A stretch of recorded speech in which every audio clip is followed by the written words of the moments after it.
డబ్బు, అనారోగ్యం, ఉద్యోగం, వ్యాపారం అప్పులతో బాధపడుతున్నారా? వెంటనే జేకేఆర్ గురువు గారికి కాల్ చేసి అపాయింట్మెంట్ తీసుకోండి. అమ్మ నమస్కారం. నమస్తే సంగీత. ఈ రోజుల్లో మనం చూస్తున్నాం, వినే వాళ్ళకి చూసే వాళ్ళకి మాత్రం అన్న చెల్లి. అవును. కానీ ఎప్పుడైతే అవసరం ఒకరితో ఒకరికి అవసరం పడుతుందో ఆ సమయంలో ఆ అన్న చెల్లి కాస్త లవర్ గా ప్లే చేస్తూ ఉంటారు. అవును. దీన్ని మనం ఏ విధంగా తీసుకోవచ్చు? అన్న అనేది సమాజం కోసం, సమాజం కళ్ళు మొయ్యడానికి వాడు మా కజిన్ బ్రదర్ అంటూ ఉంటారు. ఒక్కటే గుర్తు నీకు, సొంత అన్నదమ్ములు కానీ బ్లడ్ రిలేషన్ వాళ్ళు కానీ అంత క్లోజ్గా గంటల తరబడి ఫోన్లు చేసుకోరు ఎవరు. సొంత అన్నే కావచ్చు, 5 నిమిషాలు మాట్లాడతావు, 10 నిమిషాలు మాట్లాడతావు. నువ్వు గంటల తరబడి మాట్లాడేవాడు మా అన్న అంటే అందులోనే తెలిసిపోతుంది అది అబద్ధమని. మా అమ్మగారు పెరాలిటిక్ పేషెంట్, ఆవిడ దగ్గర ఒక బెడ్ సైడ్ అసిస్టెంట్ ఉండేది. అమ్మ ఎప్పుడు గంటల తరబడి ఫోన్ మాట్లాడుతుండేది. మా అన్న అంటుండేది. ఒకసారి ఆవిడ అర్జెంటుగా టాయిలెట్కి వెళ్ళాల్సి వచ్చింది. ఈ అమ్మాయిని పిలుస్తుంటే ఈ అమ్మాయి రాకుండా ఫోన్ వచ్చిందని పరిగెత్తుకు వెళ్ళిపోయింది. అన్న ఫోన్ అయితే నువ్వు మళ్ళీ కాల్ బ్యాక్ చేయొచ్చు కదా, అంత అర్జెంట్ ఏముంది అంటే, అది ఆ లవర్ అయినప్పుడు ఆ అట్రాక్షన్ అలా ఉంటుంది. అరక్షణం ఇంకా మైండ్ తోచదు వెళ్ళి మాట్లాడకపోతే. ఈవిడ ఇక్కడ టాయిలెట్కి వెళ్ళాలి మొర్ర అంటుంటే వినిపించుకోకుండా అక్కడికి వెళ్ళిపోయింది. అంతే. ఏంటంటే మా అన్న మాట్లాడుతున్నాడు.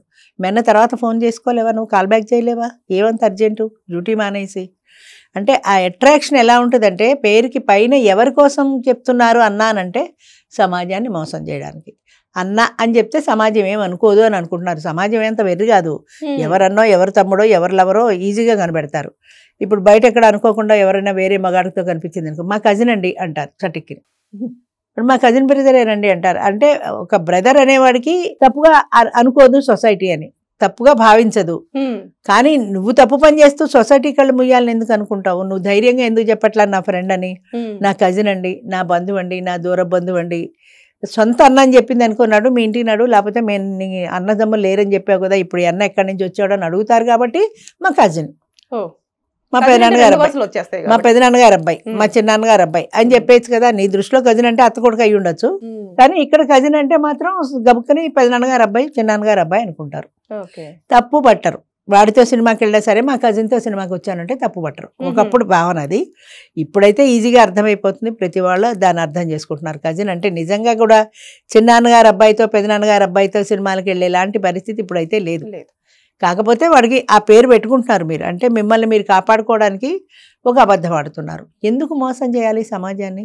నీకు ధైర్యం ఉంటే ధైర్యంగా చెప్పు. అంటే వాడిని పెళ్లి చేసుకోలేరు, ఏదో కాసేపు కాలక్షేపానికి వాడు ఏదో టికెట్ కొన్నాడని సినిమాకి పోవడానికి తప్ప వాడిని పెళ్లి చేసుకునే ఉద్దేశం లేదు. కాబట్టి టైంపాస్ ఫ్రెండ్షిప్ అది. ఆ టైంపాస్ ఫ్రెండ్షిప్కి ఒక కజిన్ అని పేరు పెడతారు అంతే. అంటే బాంధవ్యాలు కానీ, ఆ బ్లడ్ రిలేషన్ కానీ, అన్నదమ్ముల అన్నా చెల్లెళ్ళ సంబంధాలు కానీ అసలు చెప్పడానికి వీలైన పరిస్థితులు అయిపోయి. వాటి యొక్క ప్రాముఖ్యత కానీ, ఆ రిలేషన్ కానీ చెప్తే కూడా అసహ్యం వేస్తుంది. రేపొద్దు నిజంగా నీ అన్నగారితో కలిసి నువ్వు మాట్లాడినా కూడా ప్రపంచం తప్పు పట్టే పరిస్థితి. ఎందుకంటే ఏమో ఎవరన్నో, ఎవరు నిజమో, ఎవరి కజనో ఎవరికి తెలుసు అనే పరిస్థితి వచ్చేస్తుంది. అంచేత ఈ అన్నా చెల్లెళ్ళ బంధం అనేది ఎంత దరిద్రంగా తయారైందంటే, నిజంగా అన్నా చెల్లెళ్ళ బంధం పోయి ఈ కనపడ్డ ప్రతి వాడిని మా కజిన్ అని చెప్పుకోవడం ఒక ఫ్యాషన్ అయిపోయింది. మరి ఒక్కరితో ఆగట్లేదు కదా అమ్మా. ఇప్పుడు అన్న నుంచి మీరు అన్నట్టుగా ఆ బంధాన్ని కంటిన్యూ చేస్తున్నారు. అలాగే ఒకరు వర్క్ ప్లేస్ లో, ఒకరు కిందికి వచ్చిన తర్వాత బైక్ ర్యాపిడో ప్లేస్, ఆ తర్వాత నెక్స్ట్ ఇంటి దగ్గర ఇంకొకరు, షాపింగ్ ఒకరు, డబ్బులు వేయడానికి ఒకరు. అంటే ఇన్ని రకాలుగా మెయింటైన్ చేయడం అనేది ఏ రకంగా మనకు అది దారి తీసే అవకాశం? లోకో భిన్న రుచి అని ఒక సామెత ఉంది. అంటే లోకంలో భిన్న రకాలైనటువంటి రుచులు ఉంటాయి అన్నట్టుగా. ఇప్పుడు వంకాయ కూర ఉందనుకో, నేను అదే చేస్తాను, అదే పద్ధతి, అదే ప్రాసెస్లో నువ్వు చేస్తావు, కానీ టేస్ట్ మారుతుంది. ఎంచేత చెయ్యి మారితే టేస్ట్ మారుతుంది. అంచేత చెయ్యి మారితే టేస్ట్ ఎలా మారిందో అలాగే ఏటీఎంలో డబ్బులు వేయడానికి ఒకడు కావాలి, రియల్ ఫ్రెండ్షిప్ ఒకటి కావాలి, సినిమాకి తీసుకెళ్ళడానికి ఒకడు కావాలి. ఒక్కడనే అన్నీ అడగలేరు కదా. అందుకని 10 మంది ఉంటే 10 రకాలుగా అడుగుతుంటారు. 10 మందిలో ఎవడో ఒకడైనా చేస్తాడు కదా. ఒక్క ఫ్రెండ్నే పెట్టుకుని వాడితోటే వెళ్ళాడే కంటే 4-5 ఉంటే బెటర్ కదా. ఒకటి కాకపోతే ఒకటి చేస్తాడు కదా. వీడు ఏటీఎంలో డబ్బులు వేయచ్చు, వాడు షాపింగ్కి తీసుకెళ్ళచ్చు. వీడు ఏటీఎంలో డబ్బులు వేసాక మళ్ళీ నన్ను షాపింగ్కి తీసుకెళ్ళవా అని అడగలేదు కదా. అంచేత షాపింగ్కి తీసుకెళ్ళడానికి ఒకడు, ఏటీఎంలో తీసుకెళ్ళడానికి ఒకడు, సినిమాకి తీసుకెళ్ళడానికి ఒకడు, అలా 4-5 సెట్ చేసి పెట్టుకుంటే 4-5తో అవసరాలు తీరుతుంటాయి. అవసరాలు తీరడం అనేది ఇక్కడ ప్రధానం. ప్రాణం పోయినా సరే ఇది వరకు పరాయి వాళ్ళని అడిగేవాళ్ళు కాదు, ఒకప్పుడు సంగతి అది. ఇప్పుడు మన అవసరం తీరడం ముఖ్యం. ఎవడైతే మనకేంటి, వాడు ఎవడైతే ఏంటి, నాకు చుట్టమైతే ఏం, ఫ్రెండ్ అయితే వాడు నా ఇప్పుడు ఈ ఫేస్బుక్లో వచ్చిన తర్వాత దరిద్రం ఎంత చండాలంగా తయారైందో, ఎన్ని లైకులు కొట్టేస్తారో ఫేస్బుక్లో, ఎంతమంది ఫ్రెండ్స్ ఉంటారో ఫేస్బుక్లో, ఇన్స్టాగ్రామ్లో, ఇవన్నీ ఇలాంటి వాటికి వేదిక అయిపోయింది. నిజంగా జరిగేదానికంటే కూడా ఈ ఫేస్బుక్లోనూ ఈ ఇన్స్టాగ్రాముల్లోనూ టిక్కులు కొట్టేవాళ్ళు, మాట్లాడుకునేవాళ్ళు, అక్కడి నుంచి వాడు లైక్ అంటాడు, వాడు మాట్లాడడం మొదలెడతాడు, ఈ అమ్మాయి మాట్లాడడం మొదలెడుతుంది.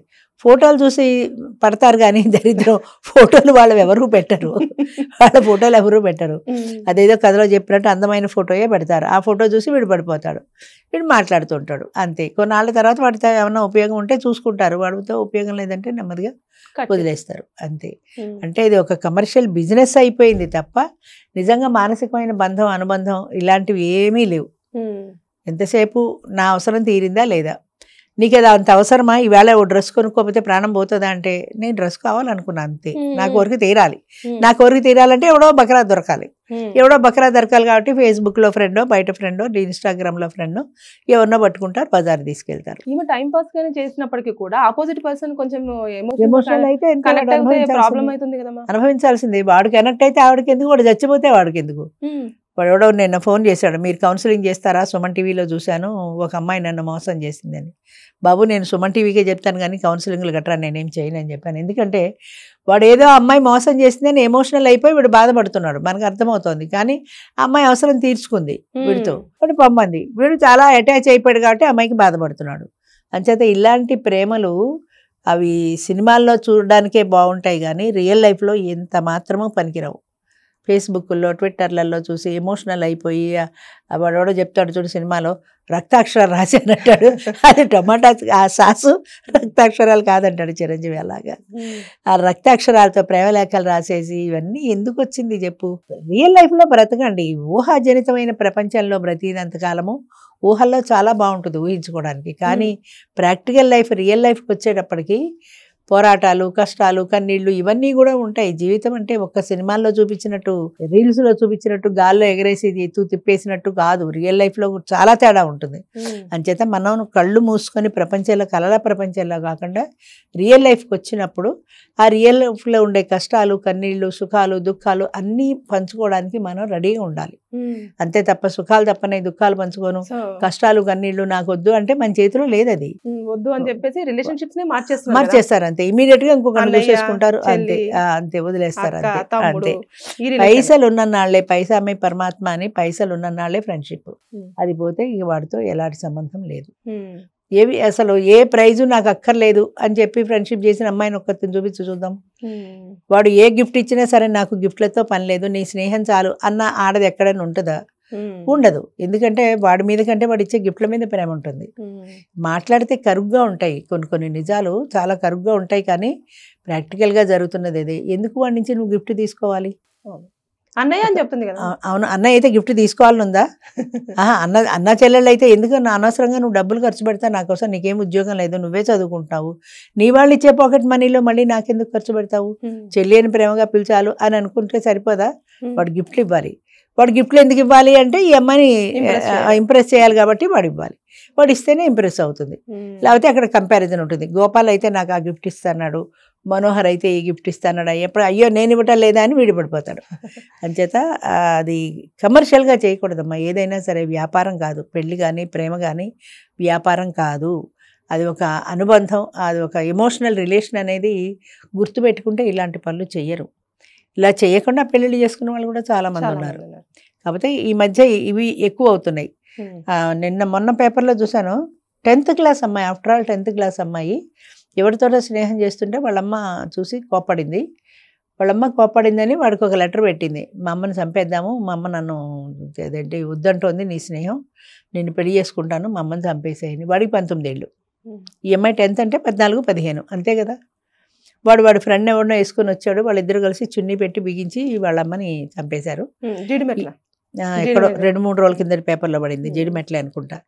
ఈ అమ్మాయి కాపలా కూర్చుంది, చెల్లెలు స్కూల్ నుంచి వస్తుందని. చెల్లెలు స్కూల్ నుంచి వచ్చేవాడికి అది లోపలికి వెళ్ళకుండా ఏదో పని చెప్పి పక్కింటి వాళ్ళ ఇంటికి పంపించేసింది. సరే అంతా అయిపోయాక వాళ్ళు వెళ్ళిపోయారు. ఇది లోపలికి వచ్చి చూస్తే ఇంకా కొన ఊపిరితో ఉంది తల్లి, ఇంకా ప్రాణం పూర్తిగా పోలా. వాడికి మళ్ళీ వాడికి ఫోన్ చేసిందో లెటర్ పెట్టిందో ఏదో చేసింది, వాట్సాప్ పెట్టిందో, ప్రాణం పూర్తిగా పోలేదు, మళ్ళీ వచ్చి చంపంటే వాడు మళ్ళీ వచ్చి పూర్తిగా చంపాడు. ఆఫ్టర్ ఆల్ 10th అంటే ఇంకా బాత్రూమ్కి వెళ్ళాలంటే కూడా అమ్మ తోడు లేకుండా వెళ్ళే వయసు 14-15 సంవత్సరాల వయసు అంటే ఆ వయసుది తల్లి మందలించిందని కన్న తల్లిని చంపేసే స్థాయికి వచ్చిందంటే ఇంతవరకు భర్తను చంపారు ప్రియుని చంపారనే చూస్తున్నాం. కన్న తల్లిని కూడా 10th క్లాస్ వయసు పిల్ల చంపింది అంటే ఎంత అంటే ఆ ఎమోషన్స్ బంధాలు అనుబంధాలు అన్నవి ఎంత పోతున్నాయి. ఆ ప్రేమించిన వాడు తప్ప ప్రపంచం కనబడ్డలేదు. ఆ 19 ఏళ్ళ వాడు ఏమైనా ఉద్యోగం చేస్తాడా, పెళ్లి చేస్తున్నాడా, పోషిస్తాడా, ఏం చేస్తాడని నువ్వు వాడిని ప్రేమించావు? ప్రాక్టికల్గా ఉండాలి కదా, ప్రేమలు దీన్ని బతకలేరు కదా. అదే చెప్తుంటా, అది మర్చిపోతున్నారు. అందుకోసమని కన్న తల్లి కష్టపడి పెంచి 10th క్లాస్ దాకా తీసుకొచ్చిన పిల్లని తల్లిని చంపేయడానికి కూడా వెందీల. ఏం సాధించింది చివరికి? జైలు చెప్పకూడే కదా. 25 ఏళ్ళు 30 ఏళ్ళు ఆ జైల్లో జీవితం అంతా పోయింది కదా. అటు ప్రేమించిన వాడు లేడు, ఇటు తల్లి లేదు, రెండు పోయినాయి. అంచేత తాత్కాలికమైన ఆవేశంతో కంటే కాస్త నిదానంగా ఆలోచిస్తే ఆవేశం తగ్గుతుంది, ఆ కోపం తగ్గుతుంది. తల్లి తిట్టిందని కోపంతో చంపేద్దామనుకుంది కానీ ఒక్కరోజు కనుక ఆగి ఉన్నట్లయితే ఆ కోపం యొక్క తీవ్రత తగ్గేదేమో. తీవ్రత తగ్గితే అయ్యో అమ్మ చచ్చిపోతే ఇలాగా నన్ను ఇంకా కాలేజీలో చదివించాలి, ఫీజులు కట్టాలి, ఈ పనంతా ఉంది కదా అని ఆలోచించి ఉండేది. ఆ ఆలోచనని, ఆవేశం అనేది ఆలోచనని అణిచివేస్తుంది. అందుకని ఆవేశంతో ఏ నిర్ణయం తీసుకోవద్దంటారు మన వాళ్ళు. ఎప్పుడూ అది నిర్ణయం ఎప్పుడూ నెగిటివ్గానే ఉంటుంది. అంచేత కోపం తగ్గించుకోండి, కోపం తగ్గించి ప్రశాంతంగా ఆలోచించండి అంటారు. అంచేత కోపం వల్ల వచ్చిన నష్టాలు ఏంటంటే జీవితాంతం జైల్లో ఉండాల్సి వచ్చింది. సో బంధాలను ఏవైనా సరే క్లారిటీగా మెయింటైన్ చేయాలి అని అంటున్నారు మీరు. చేసుకోవాలి. క్యారెక్టర్ మర్చిపోకూడదు, ఎప్పుడు కూడా క్యారెక్టర్ మర్చిపోకూడదు. నీ క్యారెక్టరే నీకు సపోర్ట్ అనుకోవాలి అంతే. దాన్ని వదిలేసుకుంటే ఏం పోయిందిరే, ఈ చున్నీ తీసి పక్కన పడేసినట్టే అని అనుకుంటే నీ జీవితం డౌన్ఫాల్ అప్పుడే మొదలైపోతుంది. ఈ రోజు కాకపోతే రేపైనా ఏదో ఒక రోజు డౌన్ఫాల్ వచ్చేస్తుంది. దానికి భరించడానికి సంసిద్ధత వహించాలి. Thank you.